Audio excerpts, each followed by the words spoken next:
السلام علیکم ورحمۃ اللہ وبرکاتہ۔ بیوی کی خاطر داری کرنے اور اس کو آرام پہنچانے میں دنیا کی بھی بڑی مصلحت ہے۔ پہلی بات تو یہ ہے کہ اس سے زندگی لطف کے ساتھ بسر ہوتی ہے، ایک دوسرے کی راحت و رنج کا خیال رہتا ہے۔ لہٰذا اگر میاں بیوی میں موافقت اور بے تکلفی ہو تو پھر زندگی کا کیا لطف ہے، یہ ان سے پوچھئے جو اس طرح رہتے ہیں۔ لطف تو اسی میں ہے کہ آدمی دن بھر کا تھکا ماندہ جائے تو گھر والوں کی باتوں سے جی خوش کرے، وہ اس کو راحت دے، یہ ان کی راحت کا خیال رکھے۔ جن لوگوں کی معاشرت گھر والوں کے ساتھ عمدہ ہے، واقعی ان کو دنیا ہی میں جنت نصیب ہے۔ یہ راز ہے اہل اللہ کی دلجوئی میں، وہ اسی لیے اپنے گھر والوں کو راحت پہنچاتے ہیں تاکہ زندگی لطف کے ساتھ بسر ہو۔ اور جہاں ہر وقت جھوٹی بیزار یعنی لڑائی جھگڑا تکرار و مباحثہ ہو، وہاں کوئی خوشی نہیں۔ یہ کیا زندگی ہے کہ دن بھر تو کام میں تھکے، اب شام کو گھر جا کر بھی رنج و غم کی باتیں کی جائیں۔ مگر آج کل لوگوں کے مزاج بگڑ گئے ہیں، بے حسی چھا گئی ہے، وہ اسی حال میں رہنا پسند کرتے ہیں۔ مگر جن کو ذرا بھی حس ہے وہ تو اس کو دنیا ہی میں دوزخ سمجھتے ہیں۔ بحوالہ التبلیغ خیر الارشاد، صفحہ 145۔ عورتیں کہا کرتی ہیں کہ کسی کا ہاتھ چلے کسی کی زبان چلے، مگر ایسی زندگی میں کچھ لطف نہیں کہ 4 دن ہنس بھول لیے اور 10 دن لڑ جھگڑ لیے۔ زندگی کا لطف تو جب ہی ہے کہ دونوں طرف سے ایک دوسرے کے حقوق کی پوری رعایت ہو۔ بحوالہ حقوق الزوجین 149۔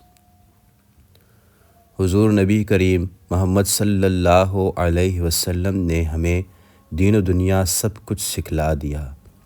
بی بی عائشہ صدیقہ رضی اللہ عنہا کا واقعہ ہے کہ حضور صلی اللہ علیہ وسلم رات کو قبرستان جانے کے لیے آہستہ سے اٹھے، جوتے پہنے، آہستہ سے دروازہ کھولا۔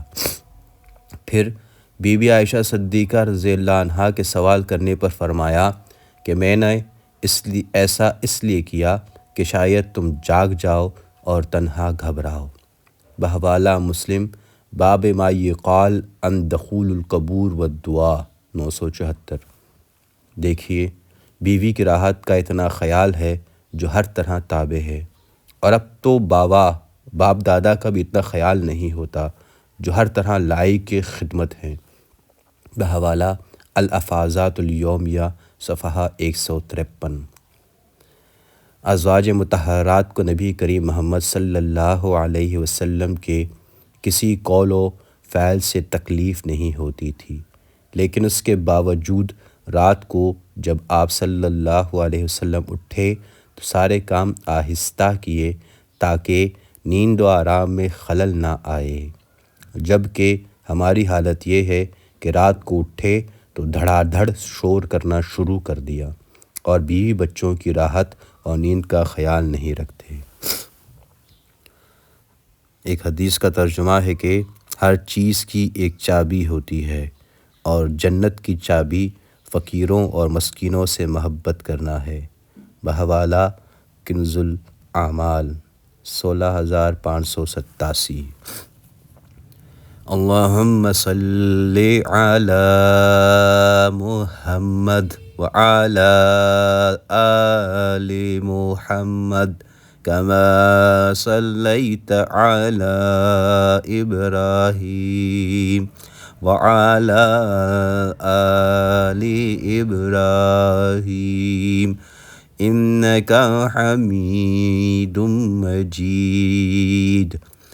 اللہم بارک علی محمد وعلی آل محمد کما بارکت علی ابراہیم وعلی آل ابراہیم انک حمید مجید۔